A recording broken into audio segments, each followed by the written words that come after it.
क्या आप जानते हैं कि टेस्ट क्रिकेट में इंडिया ने जब भी 100 रन से ऊपर की लीड ली थी, इंडिया कभी भी टेस्ट मैच टेस्ट क्रिकेट की हिस्ट्री में इंडिया में नहीं हारी थी। लेकिन ये इतिहास की बात हो चुकी है क्योंकि ओवर कॉन्फिडेंस ने इंडिया को डुबो दिया है। हाँ, 106 टाइम्स ऐसा हुआ है कि इंडिया ने फर्स्ट इनिंग में लीड ली और फिर इंडिया नहीं हारी। 70 बार जीती, बाकी सब ड्रॉ हो गया। इनफैक्ट 2012 से 2022 के बीच में इंडिया सिर्फ 2 टेस्ट मैच हारी है इंडिया के अंदर, बाकी हम सब जीते हैं या ड्रॉ हुआ है। लेकिन अब आपको जानकर हैरानी होगी कि लास्ट 3 टेस्ट मैच में 2 टेस्ट मैच हम हार चुके हैं। बीते 1 साल में 2 टेस्ट मैच हार चुके हैं और 2012 के बाद ये शायद पहली बार होगा अगर अगला मैच हारे तो लगातार 3 टेस्ट मैच हम हार जाएंगे। अजीबोगरीब कहानी इंडिया की, मतलब अनफॉर्चुनेट है। शायद इसी वजह से बेन स्टोक्स ने कहा कि जब से मैंने क्रिकेट खेलना शुरू किया और मैं कप्तान बना, ये मेरे करियर का बेस्ट विन थी, ग्रेटेस्ट एवर विन। रोहित भी कह रहे हैं कि ओली पोप ने जो खेला वो किसी विदेशी प्लेयर का इंडिया में अब तक की बेस्ट परफॉर्मेंस थी। अब इंडियन फैंस का दिल तो टूटा है क्योंकि ये मैच हमारा था, जीता हुआ मैच था। हालांकि as a test cricket fan आज बढ़िया दिन था। बढ़िया दिन इसलिए कह रहे हैं क्योंकि पहले गैबा में ऑस्ट्रेलिया को वेस्ट इंडीज ने 8 रनों से हराया। बढ़िया मैच था, शानदार मैच था, लगा यार इससे बेहतर क्या हो सकता है। उसके बाद 190 प्लस की लीड लेने के बाद इंडिया जो है इंडिया में हार जाती है हैदराबाद में। वो गेंदबाज जिसको पहले बॉल पर छक्का मारकर स्वागत किया जाता है, वो गेंदबाज पिटा कर रह जाता है। And I think that is the beauty of test cricket कि आपको हर एक सेशन जीतना होगा। अगर आप एक भी सेशन कमजोर पड़े तो फिर आपकी हार होनी तय। Well played Brendon McCullum. Bazball तो नहीं खेला आपने, लेकिन आप जीत कर गए। इंडिया ओवर कॉन्फिडेंस से बह गई। कई सारे सवाल बड़े बड़े खड़े हो गए यार। शुभमन गिल 11 पारी से फ्लॉप। यार तुम्हारा टेस्ट क्रिकेट में क्या भविष्य है, क्या मतलब वो जो है नहीं वासेपुर में, कब खोलेगा रे तेरा खोल।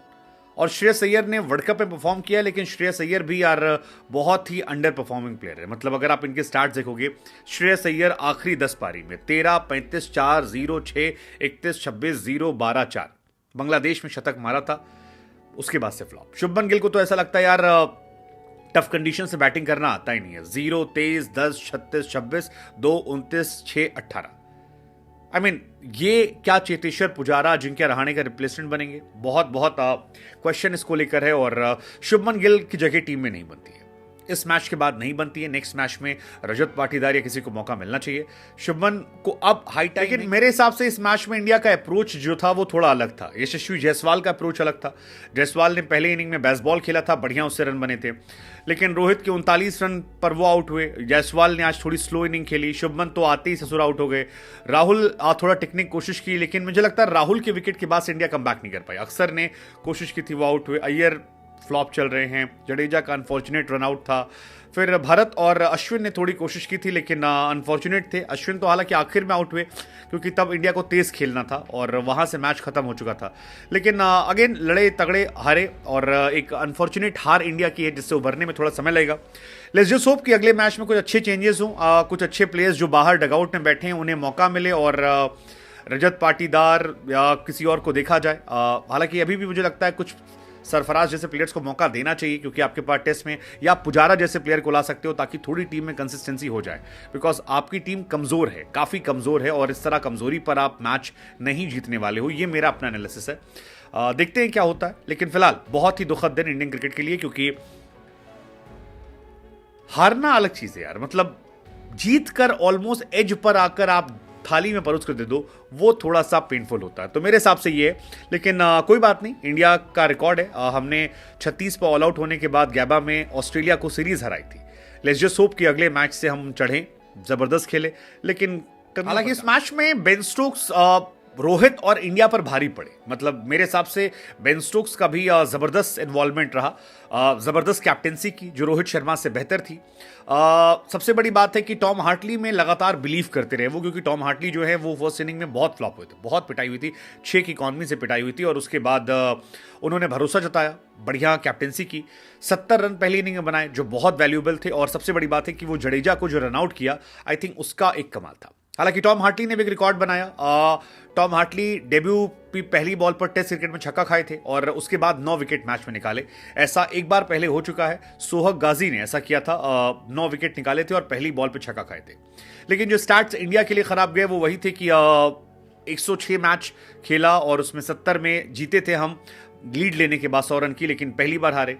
टॉम हार्टली का कहना था कि भैया इंडिया में आकर मैंने जडेजा अश्विन से काफ़ी सीखा, मुझे समझ में आया कि बहुत ज़्यादा तेज़ गेंद नहीं फेंकनी है और होशियारी से कीजिए। तो ये तमाम चीज़ें जो है ये हाईलाइट रही इंडिया की।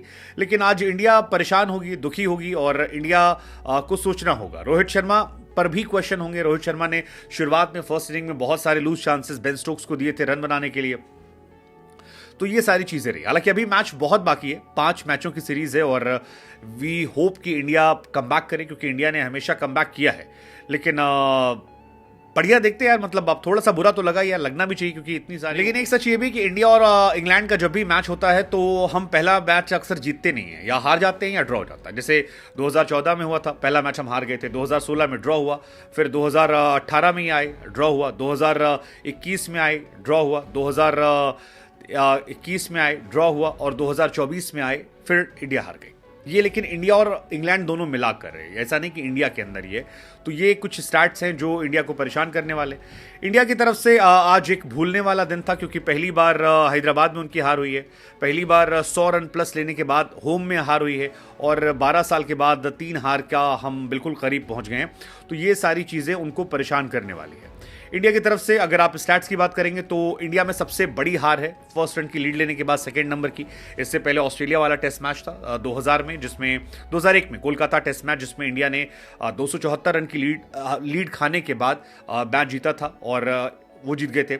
इंग्लैंड का 190 रन की जो लीड है वो सेकंड नंबर की है, तो ये एक बड़ा रिकॉर्ड है। फर्स्ट रन की हाईएस्ट लीड के बाद इंडिया की ये एक बड़ी हार है, तो ये भी अपने आप में एक परेशानी और दुखी करने वाली बात है। अगर क्लोजेस्ट टेस्ट मैच की बात करेंगे तो 5th हार है इंडिया। इससे पहले 12 से हारी है, 16 रन से हारी है, 16 से हारी है और ये 28 रन से ओवरऑल। तो बहुत सारे स्टैट्स हैं जो इंडिया के खिलाफ गए हैं हार को लेकर, वो भी एक यहाँ पर रही है। फिर इंग्लैंड के सीमर को विकेट नहीं मिला, सारे विकेट स्पिनर को मिले दोनों। लेकिन मेरे हिसाब से इस मैच में इंडिया का अप्रोच जो था वो थोड़ा अलग था। यशस्वी जायसवाल का अप्रोच अलग था। जायसवाल ने पहले इनिंग में बेसबॉल खेला था, बढ़िया उससे रन बने थे, लेकिन रोहित के 39 रन पर वो आउट हुए। जायसवाल ने आज थोड़ी स्लो इनिंग खेली, शुभमन तो आते ही ससुर आउट हो गए। राहुल थोड़ा टिकने की कोशिश की, लेकिन मुझे लगता है राहुल के विकेट के बाद से इंडिया कमबैक नहीं कर पाई। अक्सर ने कोशिश की थी, वो आउट हुए। अय्यर फ्लॉप चल रहे हैं, जडेजा का अनफॉर्चुनेट रन आउट था। फिर भरत और अश्विन ने थोड़ी कोशिश की थी, लेकिन अनफॉर्चुनेट थे। अश्विन तो हालांकि आखिर में आउट हुए, क्योंकि तब इंडिया को तेज खेलना था और वहां से मैच खत्म हो चुका था। लेकिन अगेन लड़े तगड़े हारे और एक अनफॉर्चुनेट हार इंडिया की है, जिससे उभरने में थोड़ा समय लगेगा। लेट्स जस्ट होप कि अगले मैच में कुछ अच्छे चेंजेस हों, कुछ अच्छे प्लेयर्स जो बाहर डगआउट में बैठे हैं उन्हें मौका मिले और रजत पाटीदार या किसी और को देखा जाए।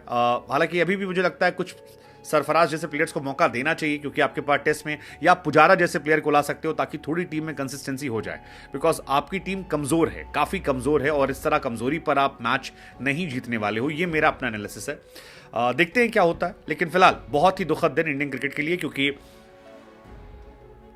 हारना अलग चीज है यार, मतलब जीत कर ऑलमोस्ट एज पर आकर आप थाली में परोस कर दे दो, वो थोड़ा सा पेनफुल होता है। तो मेरे हिसाब से ये है, लेकिन कोई बात नहीं, इंडिया का रिकॉर्ड है। हमने 36 पर ऑल आउट होने के बाद गैबा में ऑस्ट्रेलिया को सीरीज हराई थी। लेट्स जस्ट होप कि अगले मैच से हम चढ़ें, जबरदस्त खेले, लेकिन कमियों पर काम